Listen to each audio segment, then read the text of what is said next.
Welcome to Our Girl Relationships. We talk about the problems people face in their day-to-day lives. Let's start with the video. My mother-in-law is a total whack job. There's no other way to put it. She's crazy. I, 34, female, and my husband, 37, have been married for around 5 years now. Way before we even got engaged, just when we were dating, my mother-in-law has been an absolute nightmare to deal with. From the second that she met me, she hated me. She has treated me awful since the very beginning, completely unwarranted, by the way. When my husband and I were first dating, she would make so many comments that we wouldn't last and that eventually he would get bored of me and move on.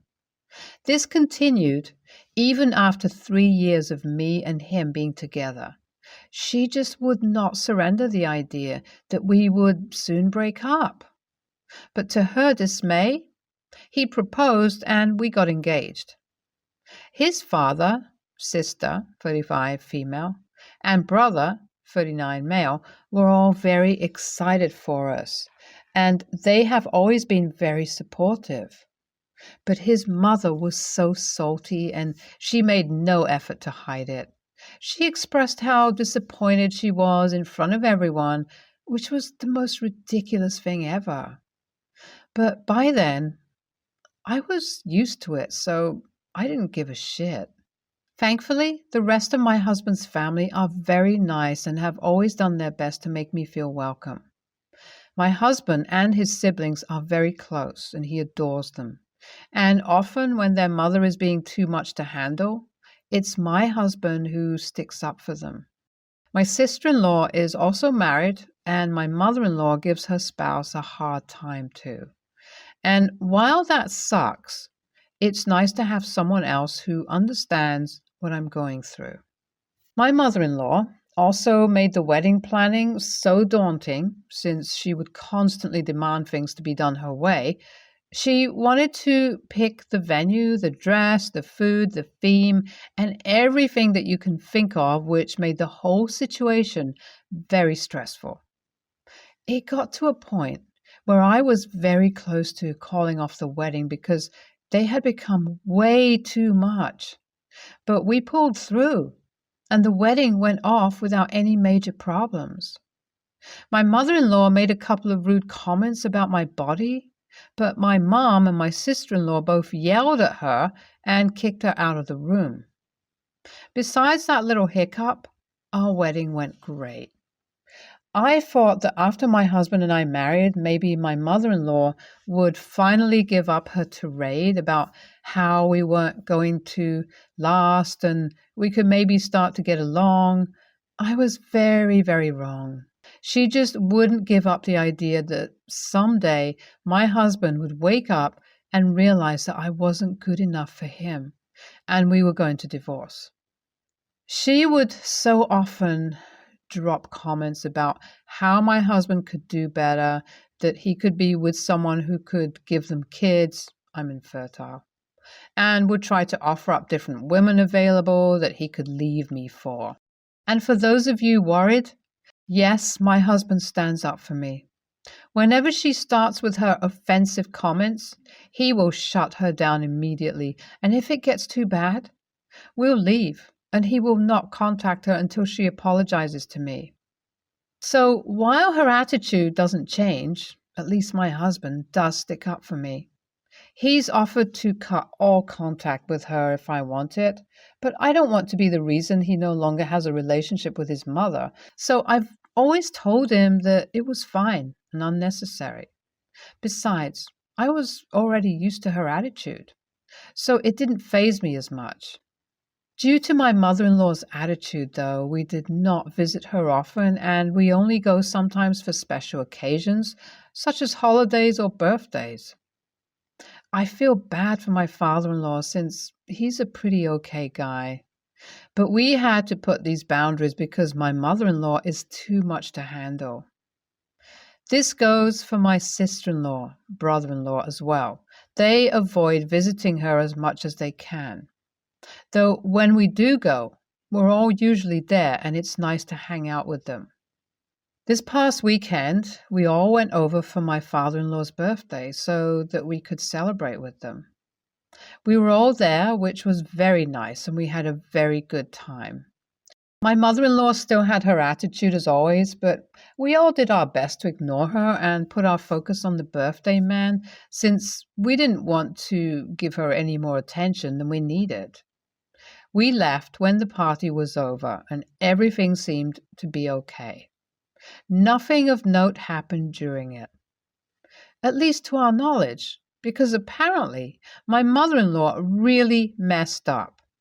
Yesterday, I received a call from my brother-in-law telling us that my sister-in-law was going to be suing their mother. My husband and I were beyond confused, and he asked why the hell she would be trying to sue her own mother seemingly out of nowhere. That's when he told us what went down on the day of my father-in-law's birthday. My mother-in-law stole my sister-in-law's phone, thinking it was mine, and used it to message multiple random men for hookups. And she planned to show my husband to make him think that I was cheating on him and that he would then leave me. Though stupidly, my mother-in-law failed to realize that she stole the wrong phone. She stole my sister-in-law's phone instead. She had been impersonating my sister-in-law by sending a bunch of inappropriate text messages to random men using her number and her social media. My sister-in-law found out when she went over to her parents' place, and when she asked her dad to call her phone to see if she had left it there because she couldn't find it anywhere, they heard it ringing in my mother-in-law's purse. And then the truth came out about what my mother-in-law had been doing, and my sister-in-law lost her shit.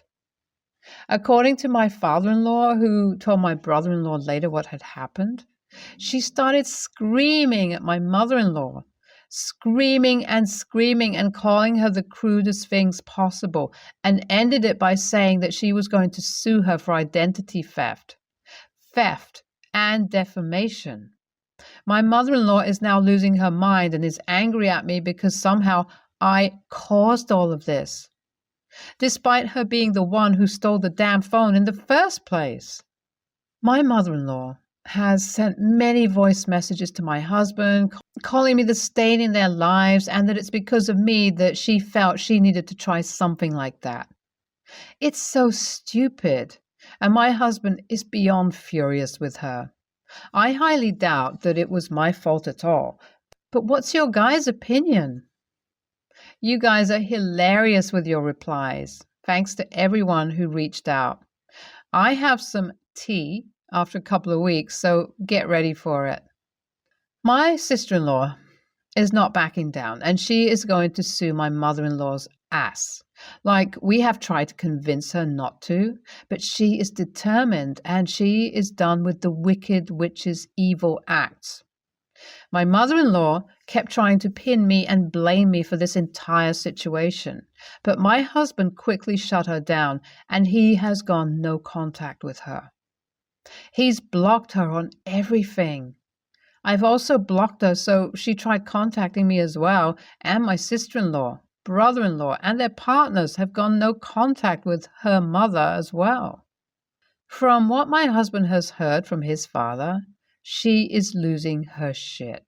She's completely flabbergasted about how her own children can turn on her like this, and other BS like that. My sister-in-law is going to try and sue her for theft, defamation, and identity theft. She's gotten a lawyer, and right now they're in the process of setting a court date to settle this. It's been a crazy couple of weeks, and I'm honestly proud of my sister-in-law for having the balls to take her mom to court. My mother-in-law had this coming for so long, so this is very satisfying. My husband has also hinted that my father-in-law is also growing tired of his wife's crap and has threatened to kick her out of the house. Again, I feel bad for the guy since he's such a pretty decent dude, but I'm hoping that for his sake, things will settle down eventually. But that's all the information I have for now. I'll keep you guys updated if anything else changes or if there are any new developments. It's been maybe a month or two later, and I thought it'd be good to update everyone who is interested in what was happening. My sister-in-law did take her to court, and in the end, they settled with my mother-in-law paying a hefty fee to my sister-in-law for the damage she caused. And my sister-in-law got a restraining order against her mom since she doesn't want to see her ever again.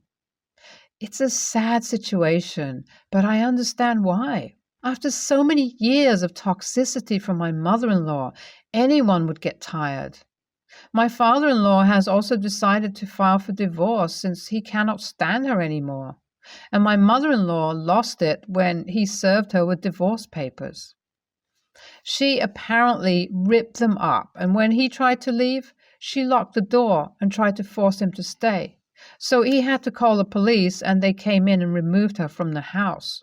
They got divorced officially maybe a month ago or so. After she had been kicked out by my father-in-law, she decided it was a good idea to show up at our place. And when I opened the door, she forced her way inside while screaming at me. ISTG, my ears almost started bleeding. I kept trying to make her leave, but she refused and kept screaming at me before she shoved me and caused me to fall to the ground and hit my head against our table. Thankfully, it wasn't anything too serious. I was worried that she was going to try something more, but my husband came home and he kicked her out and called the police on her. She got charged with assault for hitting me, and we got a restraining order against her as well. All of my mother-in-law's children, including my husband, have gone no contact with her and refuse to have any semblance of a relationship with her, especially after she forced her way into our house and injured me. No one knows anything about her, so I'm hoping that she never shows her face ever again. Ever since she was forced to leave, things have been peaceful. We visit my father-in-law a lot more, and we all get together more frequently, and it's nice. My sister-in-law is pregnant, so that's also really exciting, and I can't wait to be an aunt. Sister-in-law, better sue the mother-in-law. She's crazy, IMAO. She makes crazy eyes look normal. I think your mother-in-law needs a padded room. Grippy sock jail. I, female, 19, recently moved into a house I inherited from my grandfather.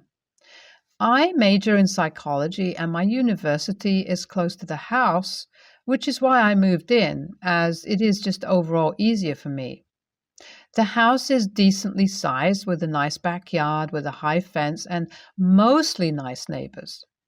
Mostly everyone in the neighborhood was pretty welcoming and nice, except the woman that lived in the house directly to the right of mine. She's a very religious person, and her entire family is. She goes to church every Sunday. Now, to the story. I've been working on reducing my carbon footprint, and since it was a nice, sunny, hot summer day, I thought it would be good to hang my clothes, including my underwear and bras. Well, my neighbor noticed and called me out on it. She said something like this. "Why are you hanging your disgusting underwear outside? You should know that it is indecent and disgraceful. You should be ashamed. My 6-year-old can see this. Take it down immediately." I responded by telling her that what I do in my backyard is none of her business and that she shouldn't be looking into my backyard anyway. Every time I see her now, she gives me dirty and disgusted looks and also started telling people about it. I know because I've heard her talking to our other neighbors about it. As I said, the fence is pretty tall, so she must have been really trying to see what I was doing in my backyard. Now that I think of it, however, maybe I could have just used a dryer? AITA for drying my underwear and clothes in my backyard? NTA for drying your laundry, including undergarments, outdoors. It was common practice not long ago. It still is in many areas. I've noticed a few neighbors that hang laundry outdoors in warm weather. Never have I noticed their undergarments. I don't think that your neighbor's 6-year-old is concerned about your undergarments. I know that modesty is important in some religious circles, but your neighbor is more than a bit out of line here. No, absolutely NTA. People have been hanging clothes on lines to dry since people started washing laundry. She does not get to tell you what to do on your property. You don't have to change to fit her deranged view of life. If you are wanting to keep the peace so you don't have to deal with her, hang a sheet or your towels to block her view of your undergarments. My sister is a mom of 4 right now. She has Sloan, 14 female, and Sian, 13 male, and Riley, 7 male, and Bria, 4 female. Sloan and Sian have the same dad, my sister's late husband, Robbie. Robbie died 6 years ago, and 5 years ago my sister met Shane, her current husband. Shane already had Riley when he and my sister met, but Riley had no mom in his life, so my sister has taken over that role, and Riley calls her mom. Back when my sister and Shane first got married, Sloan and Sian had told me how their mom called Riley her son, how she and Shane called him their brother, but how they didn't think of him as their brother.